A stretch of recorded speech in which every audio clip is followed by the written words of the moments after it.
Hello everyone and welcome on a new Coach Dev Academy Lab Guide. I'm Corentin Guinez, driver for Simmercy, and today we are around the historic Barcelona for the week 7 of the Falcon Tire Sports Car Challenge. And as you can see, we are with the AMG GT4. As usual, first we go with the hot lap and then we talk together about the details about the combo. So yep, let's get started.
Alright, so we've got for the lap around Barcelona. So we just a few meters before across the start finish line, and now we are heading into turn 1. So quite a long start finish straight actually, which gives plenty of opportunity at T1.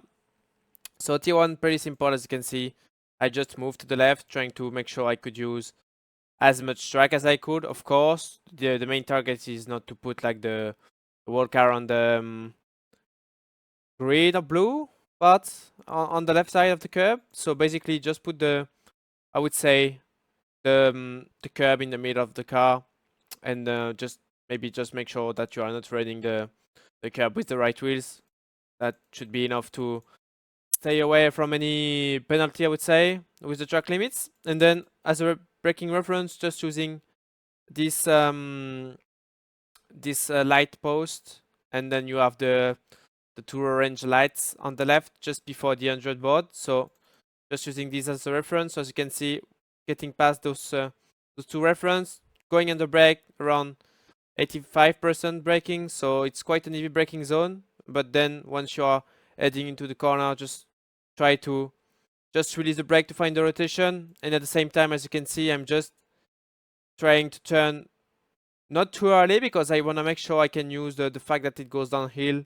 And at the same time, you can see that there is a bit of camber to really get a good momentum through this corner. So as you can see, just leaving the curb just before this other light post on the left, leaving the curb, releasing the brake, then trying to get the right side of the sausage, but just make sure you are not too greedy on the inside because it's very easy to get a slowdown into this one, way easier than before actually. So yeah, best ways to do that, but at the same time it's very risky. So yeah, I don't think the reward is good enough to be fair compared to the risk. But yeah, if you can nail it up like that without taking the slowdown, it's pretty good.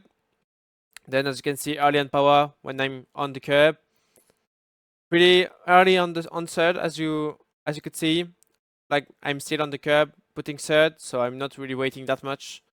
Then as you can see, on power, steering to the left, getting as much curb as I can. So I just keep the right wheels off the curb, but then like most of the car is on the curb on this part, and at the same time on the right and wide curb. Just a bit of lift because you cannot make it really flat out. At the same time, I can make it flat out, but I don't want to end up too deep to the right, because then, as you can see, I'm preparing the right one, this long right hander, by going in the middle of the track. Then, as you can see, entering the long right, just releasing the throttle for a split second, just going on throttle, then lifting a little bit, as you can see, bit of braking, but then just going on throttle once again.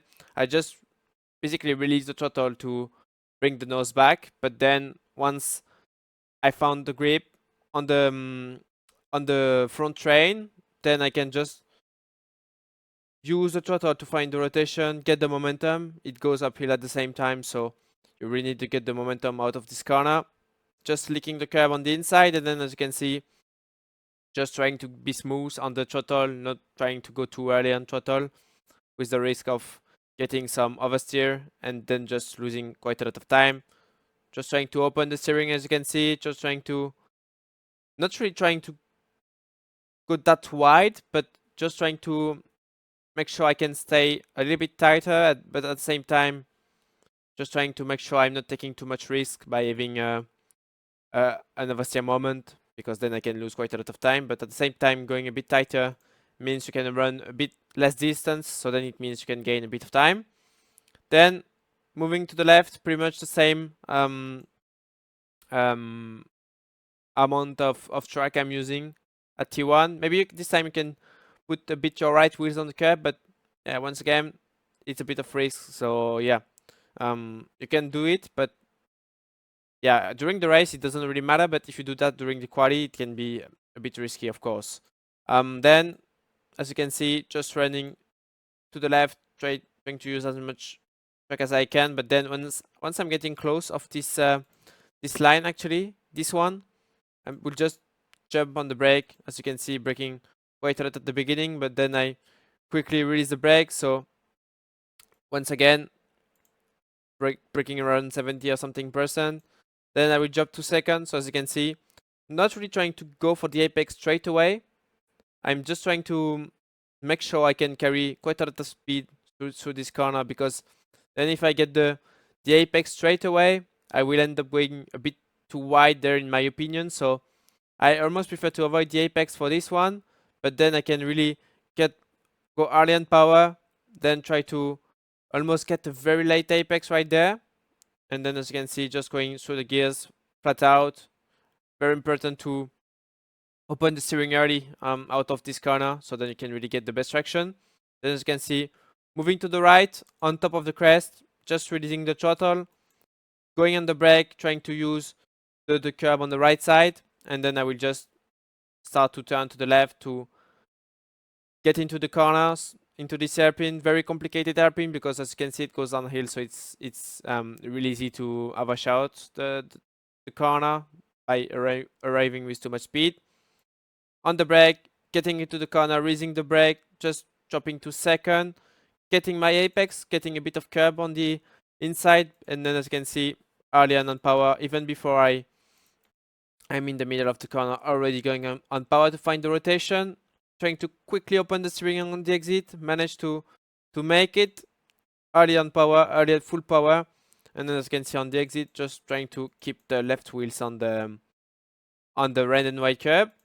Then we are moving into the, I guess we already moved into the second sector, but yeah, then, as you can see, for this one, it's easy. It's not even a corner. Just trying to run to the left to make sure you run less distance. Then quickly need to move to the right to prepare this left one.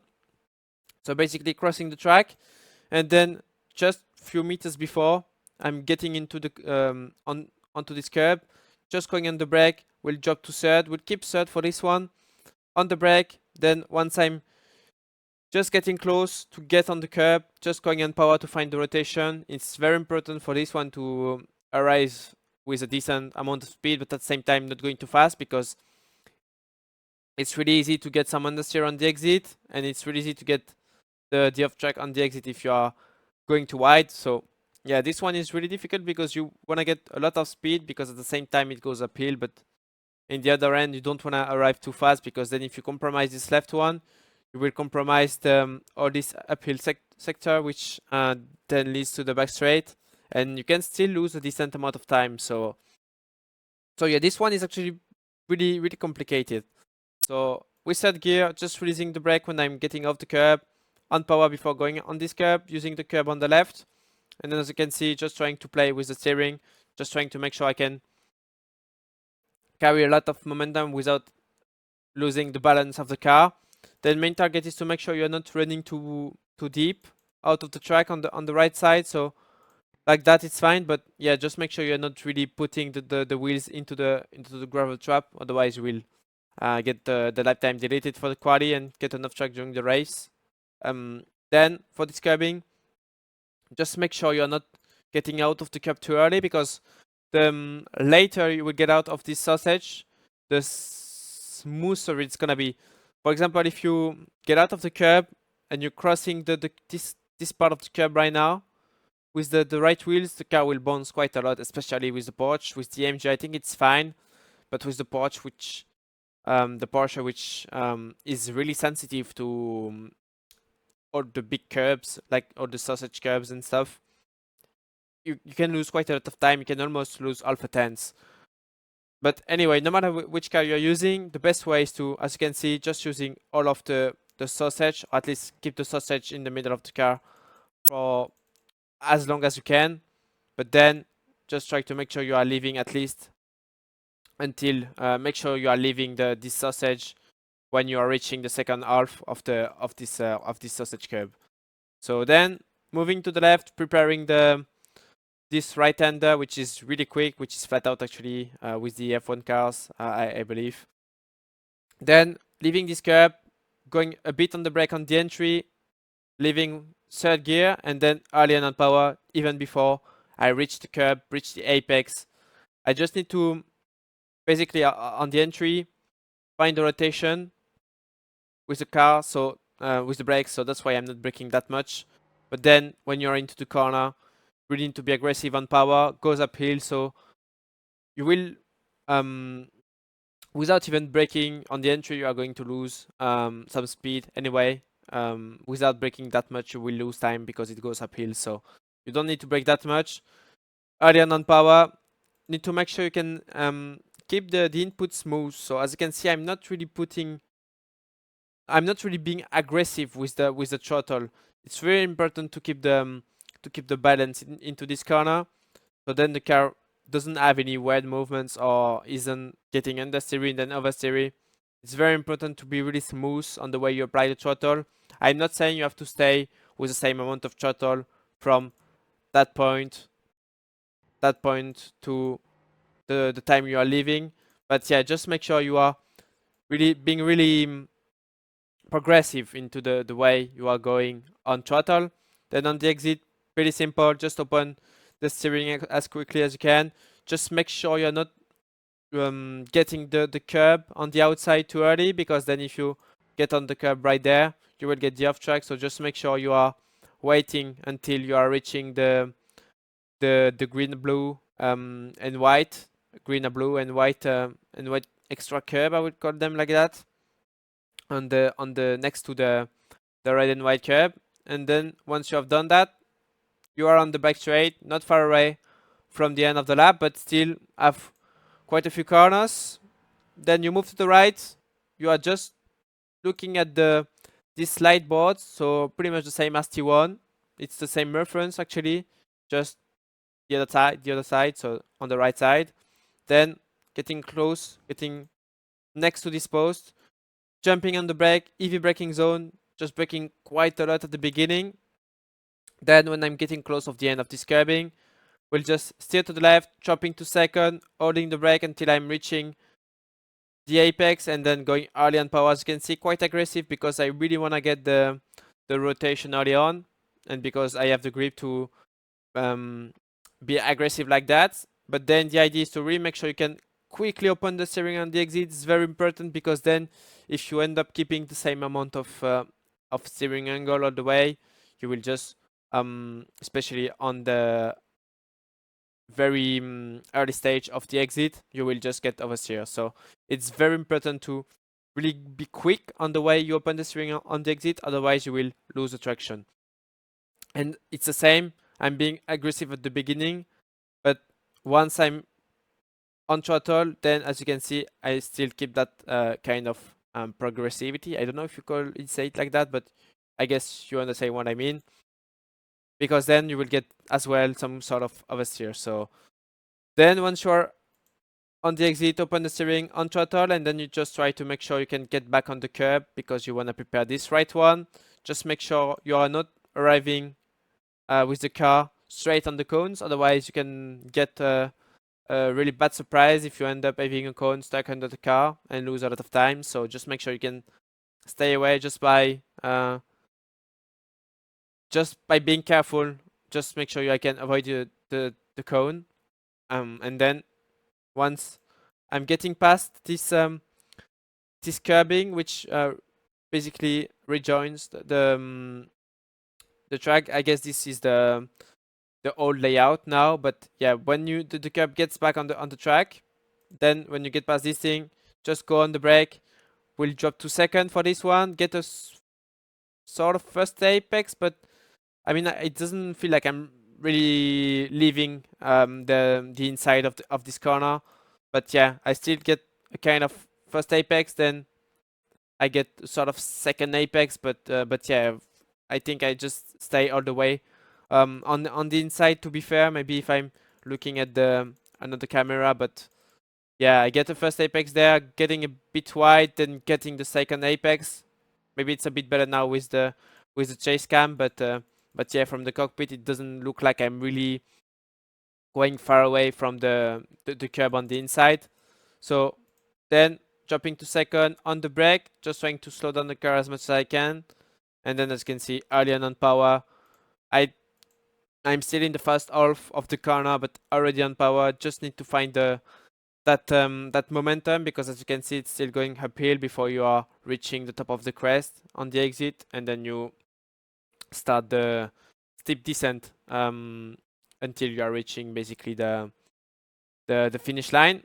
Then as you can see, just trying to be progressive on power, just trying to quickly open the steering, then getting all the way to the left, so just to the outside, just trying to use all of the track I can. And then we are getting into this this long, not really very long, but this very fast right-hander. Basically for the entry of this one, just waiting the end of the curb. No, nothing incredible about this one. Just waiting the end of the curb, just lifting a little bit on the entry, so then I can make sure that I bring back the nose, and then this helps me to get some more grip, and at the same time you won't make it flat. So it's only a GT4. Even with the GT3, I'm not even sure you can make it flat. So yeah, as you can see, just a bit of lifting.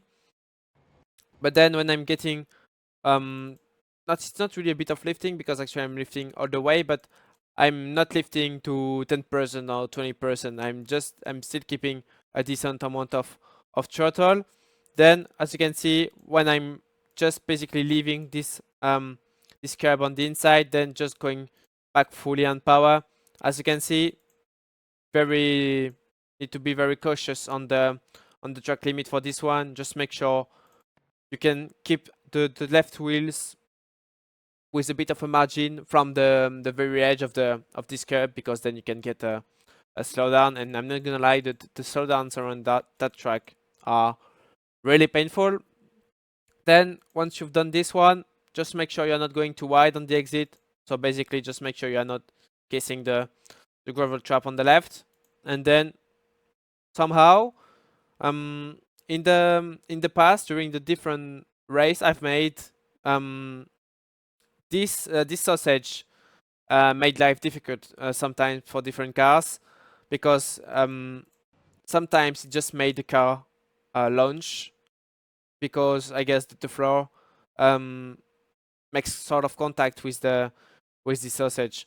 Somehow I've done many laps, of course with the different cars, and I've never had any issues. So as soon as I guess you keep the middle the sausage between the very middle of the car and between the left wheels and the very middle of the car, you should be fine. But yeah, of course, if you arrive with the car fully straight and the sausage gets fully in the middle of the car, of course there is a risk. I think can end up still doing a very good lap without using these, but it's up to you, of course. It's the same as T1. It's you are taking the risk, of course. You have to know that the reward is not that big, so if you don't want to take the risk, and if, for example, during the practice you are making, it happens to you, I think if you are not using the sausage at T1 and in the last corner, on the entry of the last corner, you should still be able to do a very good lap time and not far away from what I've done this week. So yeah, you have to know that. It's up to you. You are taking the risk. I'm not responsible for that. But yeah, of course, I'm showing you this line, but it's completely fine. And like we've done, like I did during the last race of Neo last season of the 24-hour series, I just stayed away. I kept it away from the sausage, and we've got no damage, no risk, and I was barely losing any time into this corner. So yeah. So as you can see, using the sausage, so I guess as soon as it's in the middle of the dash or something like that, it should be in the right place.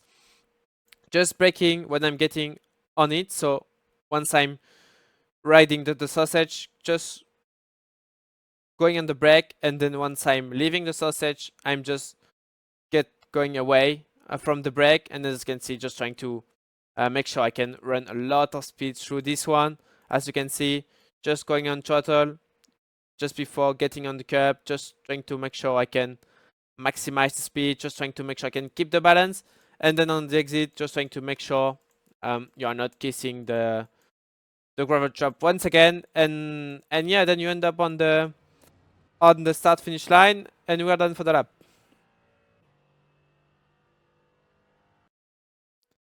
Alright everyone, we are done for today. That was the week 8 lap guide of the Falcon Tire Sports Car Challenge around Barcelona with the AMG. Don't forget to like and subscribe to the Coach Dave Academy channel and join the Discord server if you have any questions about all the work we are making. And yeah, I see you for week 8 next week. Bye bye.